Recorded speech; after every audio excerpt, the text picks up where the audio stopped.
चलिए question number 3 देखा जाए from exercise 8.2 introduction to trigonometry. क्या दिया गया था? If tan a plus B, क्या लिखा हुआ था? tan of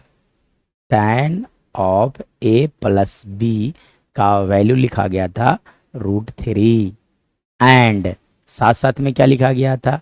tan of a minus B is equal to लिखा हुआ था 1/√3 लिखा गया था।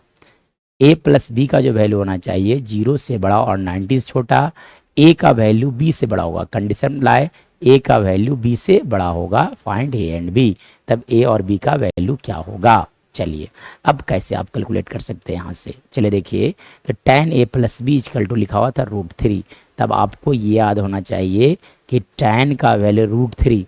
अब देखो इधर भी tan है तो इधर भी आप tan लिख दो, तो आप जानते होंगे कि tan 60 डिग्री का वैल्यू लिखा जाता है √3। सो यहाँ से लिखा जा सकता है, आप लिख सकते हो √3 के जगह पर tan 60 डिग्री।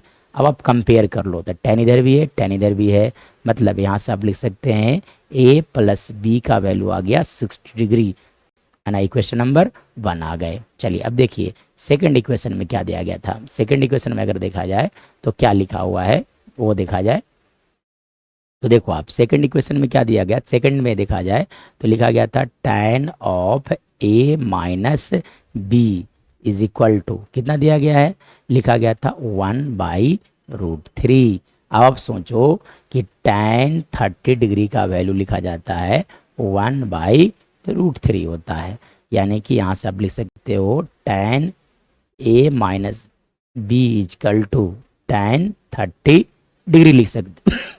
इक्वेशन नंबर 2 हो गए। चलिए कंपेयर करोगे तो यहाँ से लिखा जाएगा a माइनस बी का वैल्यू आ जाएगा आपका 30 डिग्री। ये इक्वेशन नंबर कौन सा हो गया? दूसरा हो गया, ठीक है ना। ये इक्वेशन नंबर हो गया आपका दूसरा हो गया। चलिए अब दोनों को सोल्व करना होगा, तो कैसे सोल्व करोगे आप? तो देखो मैं एक बार दोनों इक्वेशन को एक साथ लिखता हूँ।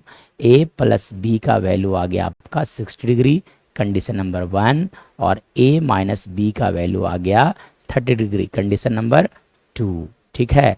तब कैसे करोगे? दोनों को ऐड कर दिया जाए, यानी कि एडिंग 1 एंड 2, 1 + 2 किया जाए। जब ऐड करोगे तो b से b कैंसिल आउट हो जाएंगे और a ऐड हो जाएंगे, तो 2a इज इक्वल टू क्या लिख दोगे आप? 90 डिग्री, यानी कि a इजकल टू आ गया 90/2। ओवरऑल कैंसिल आउट हो गए और इसका वैल्यू आ गया 45 डिग्री। चलिए तो यानी कि a इजकल टू कितने हो गए? 45 डिग्री। तो a का वैल्यू पूछा गया था, तो a का वैल्यू कितना आ गया? 45। और देखो है ना, पूछा गया था कि लिखा गया था कि a प्लस बी का वैल्यू 90 से छोटा होगा। चलते देखा जाए, अब आप b का वैल्यू कैलकुलेट कर लो, ठीक है। तो पुट a इजकल टू 45 इन 1, पहला इक्वेशन में रख दिया जाए, तब आप रखोगे तो यहाँ पे 45 + b इजकल टू कितने हो जाएंगे? 60, यानी कि b इजकल टू लिख सकते हो आप 60 - 45 विच इज इक्वल टू 15, यानी कि b का वैल्यू आ गया 15 डिग्री। और बोला गया था कि a का वैल्यू b से बड़ा है, देख सकते हैं आप 45 बड़ा है b से, दोनों को ऐड करोगे तो 60 90 से छोटा आएगा, इसलिए हमारा राइट आंसर होगा 45 डिग्री एंड 15 डिग्री।